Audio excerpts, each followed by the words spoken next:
Here I have ULEFONE Note 13P, and today I'm going to show you how to change image quality in camera on this device. So firstly you have to open camera, and basically in camera on this device you have only two different image qualities. You have like the normal quality in just normal photo mode, and the other one you have is Ultra HD. To get it, you have to firstly go to More section, select Ultra HD here, and now you can take photos in Ultra HD quality.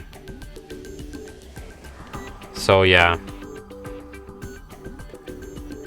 And that's it. Thanks for watching. If you find this tutorial useful, don't forget to hit that like button and subscribe to our channel.